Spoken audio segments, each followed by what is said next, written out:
Afternoon, everyone. Welcome to St James's Park ahead of tomorrow's match with Barcelona. If you have a question, please raise your hand and we'll get as many as we can in the next 15 minutes, and then you'll be joined by Lewis Hall. We'll start with Luke Edwards, please. You described this as the biggest game in Newcastle's history. Is that a mental approach that you want everybody associated, your players, your staff and the supporters to have tomorrow night? Yeah, it is. Recent history, I don't know. Someone could trip me up going way back. I'm sure they will, but I think recent history for me it is, and I think that's very much the mentality we need. I think rising to the occasion, embracing the size of the game. I think these are things that have helped us this season, and we're looking for the same again. And do you enjoy that sort of underdog role, kind of punching above your weight, is where that's tended to bring out the best in you in the 4 years you've been in? Well, I'm not playing, so but yeah, I know what you mean. I think the underdog role, to a degree, in my time here, has helped us at times when we've been in that position where we feel sort of the odds are stacked against us, and we're going to need to use every psychological tool that we can to help us in this game, because it's undeniable we're playing a very, very good team, an outstandingly well coached team, I have to say as well, from having watched them thoroughly in both games, preparing for them as we have done. They're a top team. Thank you. Keith Downey. Eddie, an unusual situation that you're playing Barcelona for the second time this season, although that game feels a couple of seasons ago. We played so many games since then. What do you take from that first game that can help you get a positive result? Yeah, quite a lot, Keith. I think when you go through that experience, as we've said lots of times before, when you're playing the very best teams, I think you take a little bit of that game with you going forward, because I think there's so much to take from that. I thought that they played well, we played well, especially for the first half of the game. I thought we were right in it, swung on sort of big moments in front of goal. They took theirs, we didn't take ours. But I think we take a lot of confidence from our performance for the majority of the game, and obviously take little bits away from what we needed to improve. Obviously Marcus Rashford scored 2 great goals on the night for them, and we just switched off for a second and they punished us. What would be a positive result for you? Do you feel you need to take something there to have a chance of going through such a difficult place to go and play? Well, I think they proved very recently against Atletico Madrid that probably the game's not going to be dead regardless of the outcome in this game. I think for us, we just have to focus on trying to win. I think you can't overthink it. Having watched both of those games, it was really intriguing.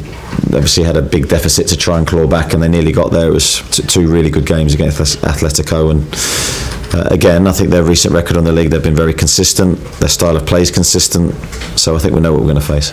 Nisha Joshi.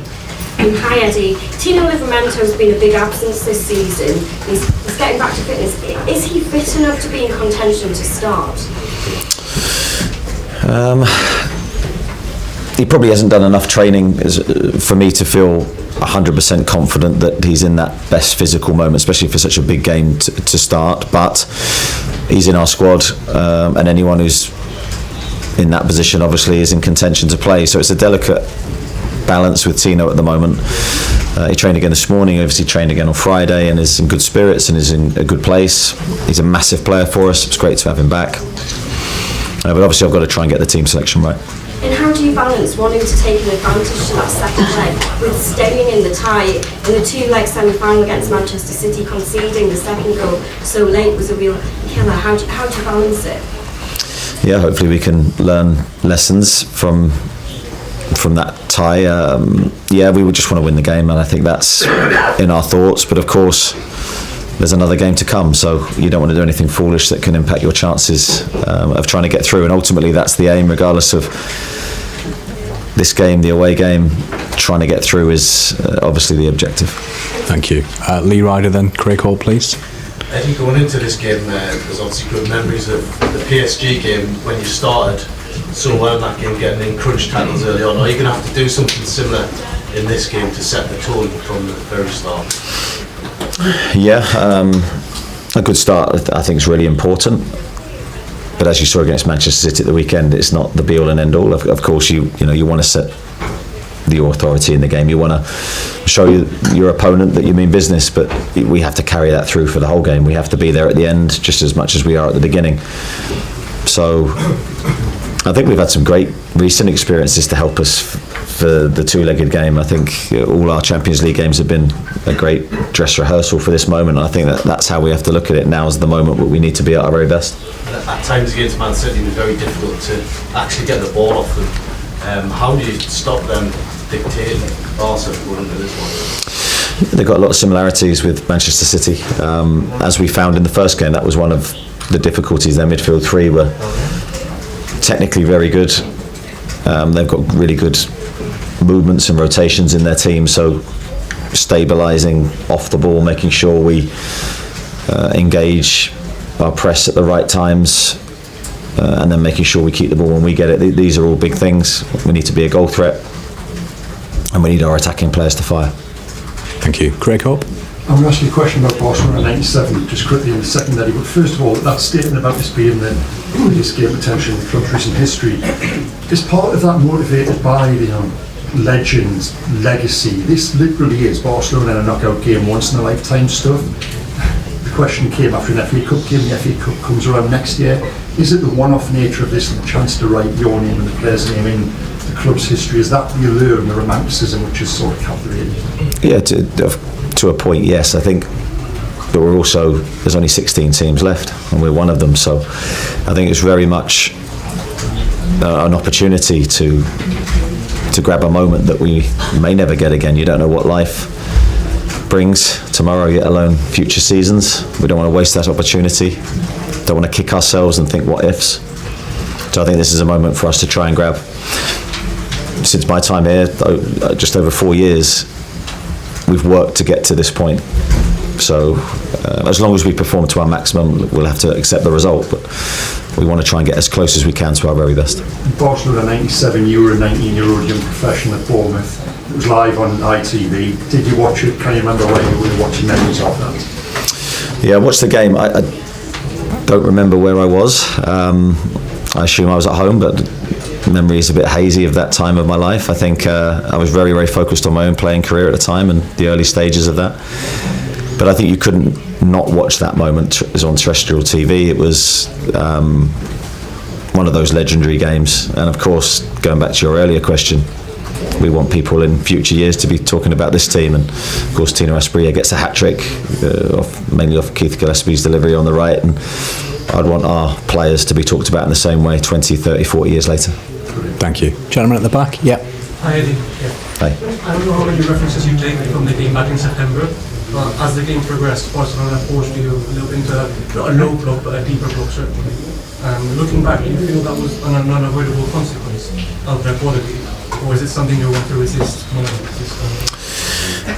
Yeah, I think it's an unavoidable, or on the night it was an unavoidable reaction to their quality. I thought their midfield three on the day did really, really well to try and control the game and to make the game as they wanted it to, and I thought they were the standout players that really helped swing that game in their direction. So of course for us we had our moments, as I say, especially in that first half, and opportunities to score that we didn't take, and ultimately you sort of look back at the end of the game and you think they're the key moments in the game, because if we went on top to score, I think that's the key thing. And even against Manchester City at the weekend, we got our noses in front, but we couldn't stabilise and push on. There's definitely parallels between that game and this game that we need to adjust and do better with. Thank you. Gentleman just in front in the middle here. Yeah. Yes. Yes. Mm-hmm. Can I talk in Spanish? Absolutely. Okay.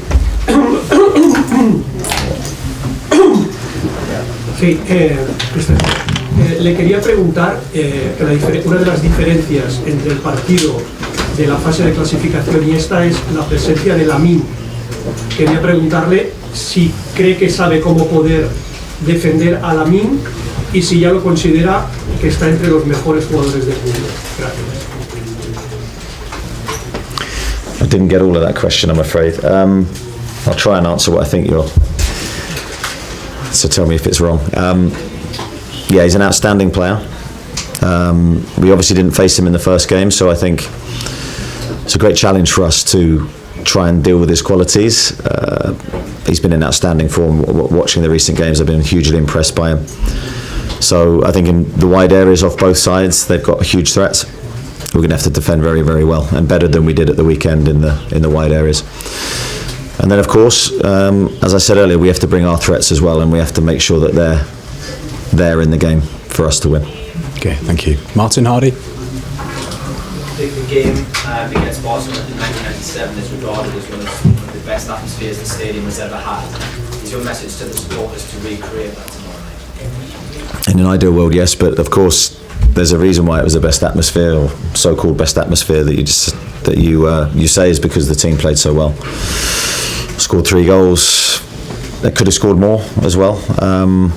Some brilliant attacking from the team, and some late pressure from Barcelona, but that's why, because the team gave the crowd what it needed, and that's what we have to do tomorrow. I think the start of the game against Barcelona here was again red hot. The atmosphere was incredible. We just couldn't carry it through. We couldn't do our bit to sort of confirm that up there with the previous game. So I think it's all on us. I know the crowd will be there when needed to help us. And how are the players getting through this mini game? They're doing okay. They're doing okay. I think it's not been a perfect season for us. It's not been easy, but I think their attitude to it all has been really, really good. We're always trying to find new ways to improve and to evolve and to help the team. I think the players have taken that workload on, and the consistency of it really well. We're going to need a big physical effort tomorrow. It's another short turnaround after a really big game against Manchester City where we had a lot of running to do. So it wasn't, again, ideal preparation for this one, but no excuses. The players will be ready. Thank you. Gary Stonehouse. Are you ready? Given every season since you've been in the club's broken new front